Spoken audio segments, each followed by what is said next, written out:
That was what was so thrilling to me about the Pictures and Paintings album. It was like kind of, in a sense, going full circle and coming back to the starting point. But it's not exactly like it was at the starting point. It had changed, but you've already been through a lot of different segues or what have you. Peter Guralnick and Joe McEwen, Peter and I had been talking about an album like this for about 20 years. I spent about 6 years pitching, trying to sell the album that became Pictures and Paintings, Charlie's last album. I did it because I thought, he had been carrying around this valise full of songs that he had never recorded.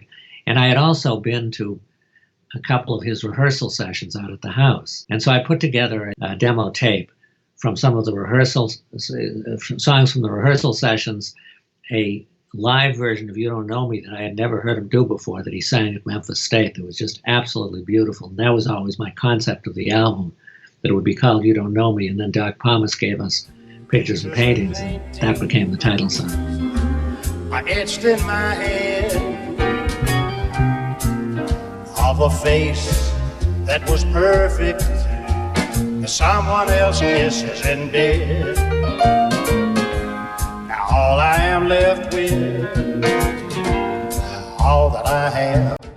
Doc was dying, actually, at the time that he wrote it, or that he finished it. And it was just a very bare bones demo by Dr. John, by Mac. But it wasn't written for Charlie, but it sounded so much. I had brought Scott Billington, a wonderful producer, a great friend, and I had brought him in to produce the session. I think he's the one who got the demo. I think, and then he played it for me, and we both agreed that it sounded perfect for Charlie. He heard this Pictures and Paintings, and you had to hear behind what was on the demo because there was so little on the demo. But he heard it, and he responded to that immediately. It wasn't easy to record. The whole session was difficult because Charlie just found it difficult just to come into the studio. It was kind of like an outgrowth of this. He said to me at the time, the thing I'd really like to do would be to play the piano in the lobby of the Hotel Peabody. And they always have a piano player there playing different standards. He says, and I could just sit there all night. Nobody would know who I was. And I could just play. They've got a beautiful piano. And that would be the perfect, my perfect vision of entertainment. But he had a hard time just dealing with, we hadn't been able to get Charlie. There was a song by Mickey Newbury called You've Always Had the Blues. And as long as I knew Charlie, he kept saying, I'm going to record that song. And Bobby Bland had recorded it. He said, I really want to record You've Always Got the Blues. So we put a tape together of a few songs, a very few songs that we thought would be good for the session, besides Charlie's originals. And he listened to You've Always Had the Blues, and he says, no, I don't want to do that. And I'm saying, wait a minute, Charlie, for years you said how much you wanted to do it, but he didn't. I don't know why. I can't explain it. With Pictures and Paintings, it looked like we weren't going to be able to get it. And Scott recorded a instrumental take. I think Scott may have done the guide vocal. The guitarist, Michael Tolles, found a figure. You can hear the figure on the song. And when Charlie heard that finally put him over the edge. He had wanted to do the song, but he couldn't hear it. And so he recorded, I think he recorded his voice and piano. And I don't know if the first take was the one that was used, but he was totally into it. And I think he recorded a good deal more piano, as I recall. And then Scott just edited the piano in and out. But the rest of the stuff, like Mood Indigo, was just, Every Time You Touch Me, I Get High, which was maybe the most spontaneous song of the session. And I was totally against. I just said, you don't want to do that, because I never liked the song when he did it with Billy Sherrill. But he was just completely into the song. And I think it's really, in some ways, one of the most successful songs on the it's just from start to finish, it just has that light feeling. But Mood Indigo, the way he stretches out Mood Indigo, it was so great. And he just loved the song so much. And then the originals, I think he really carried off beautifully. We didn't have any definite plans or it was very unorganized in a sense, but we talked about it, and we both liked the same things, and we kept in contact and that sort of thing. And I think he got Joe to agree to give us a try, and he did, and we ended up with this album called Pictures and Paintings, which is kind of a work of love for me now. You give your hand to me, then you say goodbye. Watch you walk away beside the lucky guy, but you never know. Like I say, it's kind of a labor of love, and Joe and Peter got it together, and we went back in the same studio where we started, not 706, but the other Phillips studio here in Memphis. Felt right at home after 20 or 30 years, and had a good time doing it and playing with the local guys that have played on Stax Records, and Fred Ford, who had played on one of my first records with Sun many, many years ago. I was just thrilled at the way it came off. Scott Billington was the producer, and David, I can't remember David's last name, but they did a fabulous job on getting me set up. It's hard to set a singer up at a piano and get a good recording sound, and I thought that they did quite well on that. I was real satisfied with that. Baby drinks whiskey like water, gin like lemonade.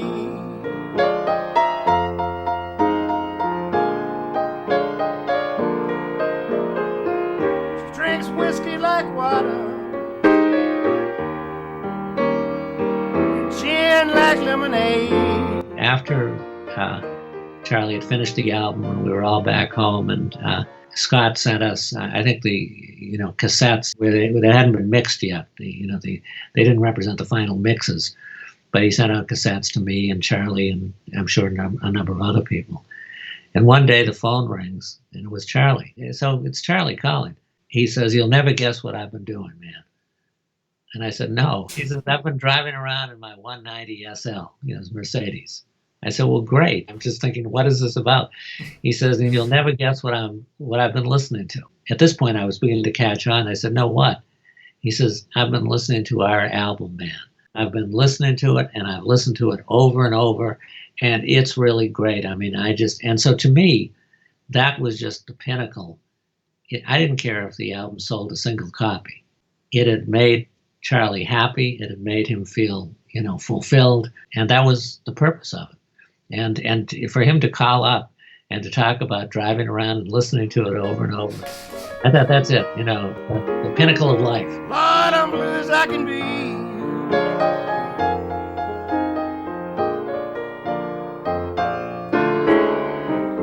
Well, about you said it, baby. It's gonna be the best of me.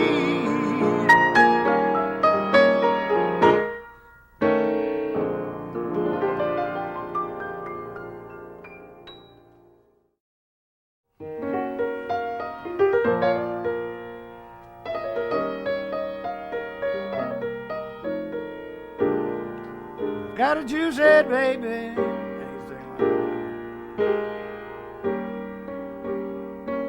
Stays drunk all the time.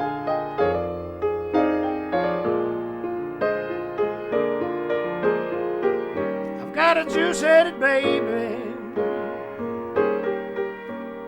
I think the first time I heard it was while I was in high school, and my wife and I we were dating at the time. We went to a show here in Memphis with Lionel Hampton and Erskine Hawkins. And there was this big fat guy that came out. He only did one song with big bands and stuff ringing. It was in a theater. And he came out and did that Juice Head Baby thing, and I thought it was the greatest thing I'd ever heard in my life. With the big band backing and him.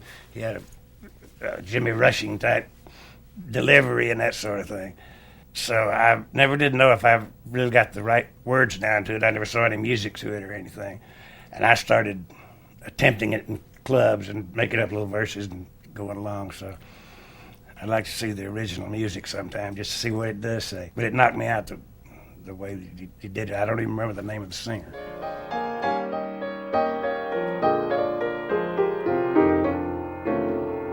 Worry when she's loud and rowdy. Worry when she's quiet. It's getting darned expensive keeping up a whiskey diet. took her to the doctor. This is what he said. Ain't no pills can help her. She's just a natural whiskey head. I got the juice head blue. Lord, I'm blue as I can be.